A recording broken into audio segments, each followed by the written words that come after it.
I'm going to tell you the story of Mary Jones, a young girl living many years ago deep in the Welsh countryside who longed for her very own Bible.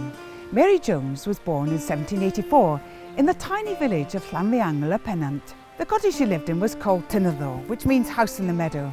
I'm standing in front of what is left of the house today. Flowing beside the cottage there was a stream providing all the water they needed. Her parents kept chickens at the house and bees to sell honey. Mary loved taking care of the bees. It was one of her favourite things to do. Her mother and father were weavers and made woolen cloth on small cottage looms.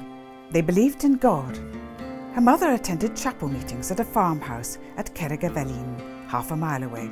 Sadly, her father suffered from asthma and died when she was only 4 years old. Once Mary was old enough, she walked with her mother to chapel each Sunday.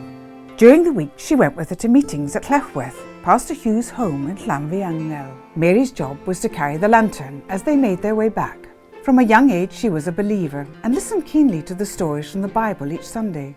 But Bibles were scarce and expensive in Wales in those days, and there were no schools in the villages nearby, so even by the age of 8, she couldn't yet read.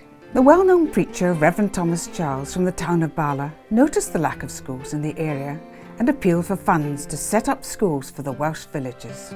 Within a year, a school opened in Abergynolwyn, only 2 miles from Mary's house. Mary was ecstatic when she heard about the new school. Now she'll be able to learn to read and write. Mrs. Evans, a farmer's wife, had given Mary her word that when she could read, Mary could come to her farmhouse at Pennabryn Mawr and read the Bible in the parlour, so long as she took her clogs off. So each week she climbed the hill to see Mrs. Evans, whatever the weather. Her knowledge of the Bible grew. Soon Mary yearned to have her very own Welsh Bible. So Mary made up her mind that she would save the 3 shillings and 6pence it cost to buy a Bible, which would be around £40 today.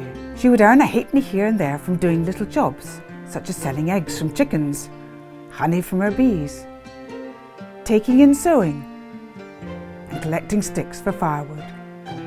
For 6 years, Mary saved what she earned from doing all these small jobs. One day, when Mary was 16, she met Reverend Charles on his white horse. As they spoke, she explained she was saving for a Bible, but she didn't know where she could buy one. He had welcome news. He was expecting a delivery of some Welsh Bibles soon. She could buy one from him in Bala. Finally, after 6 years, the time had arrived. Her dream was about to come true. She was going to buy her very own Bible. Not long after, she decided to make the journey to Bala. She put her clogs, the money and bread and cheese for lunch in a bag. Full of excitement, she set off. It was a long way, 26 miles, but she was used to walking everywhere. She walked barefoot, as most people did at that time.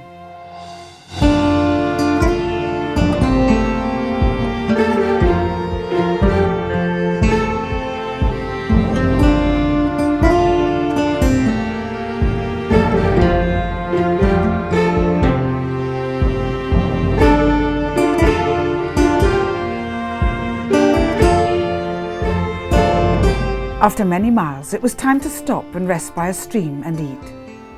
She cooled her feet in the water and drew her lunch from the bag. She lay back for a while, listening to the larks high up in the sky. Soon she'd have the cherished Bible, hers to read whenever she wanted to. She soon set off again. Her heart was singing as she walked close to Cadair Idris, a nearby mountain. Eventually, she passed farmhouses and other villages until at last she saw Llyn Tegid, the lake near Bala, and Bala itself. Finally, she reached the house where Reverend Charles lived. Reverend Charles welcomed her in. Once inside, she told Reverend Charles how excited she was to buy the Bible. Could she please have one now? Reverend Charles paused, wondering what he could say. The Bibles hadn't yet arrived. Mary grew upset. She hadn't expected this. Where was she going to stay that night? Reverend Charles reassured her gently, telling her not to worry. She could stay in a little house at the bottom of his garden until the Bibles came. Only 2 days later, the precious books arrived. Struck by the young girl's determination and dedication, Reverend Charles decided to give her not 1, but 3 Bibles. Mary's heart was full to bursting as she set off for home. She couldn't help breaking into a run at times, she was so eager to get back. Mary Jones had her Bible. Later in life, Mary went on to marry another weaver, an elder in the chapel. They had 6 children. 2 of the Bibles she was given can still be seen. One is in the National Library of Wales in Aberystwyth, and the other is in Cambridge University Library. Mary had learned to read and write English as well as Welsh, with English being her second language. On the flyleaf of the Bible, now kept in Cambridge, she wrote, "I bought this in the 16th year of my age. I am the daughter of Jacob Jones and Mary Jones, his wife. The Lord may give me grace. Amen." Mary Jones is the true owner of this Bible, bought in the year 1800, age 16. Mary's ardent desire for a Bible inspired the Reverend Charles to speak to colleagues about her epic journey. It quickly became apparent that people all over the world wanted to read the Bible in their own language. So they decided to form the British and Foreign Bible Society in 1804 to publish and translate Bibles into different languages. At that time, the Bible was only available in 75 languages. Nowadays, it has been translated into over 700 languages, and parts of the Bible into over 3,500 languages. And all of this happened because of a young girl who wanted her own Bible so much that she saved for 6 years and walked 26 miles to buy one. And that's the story of Mary Jones and her Bible.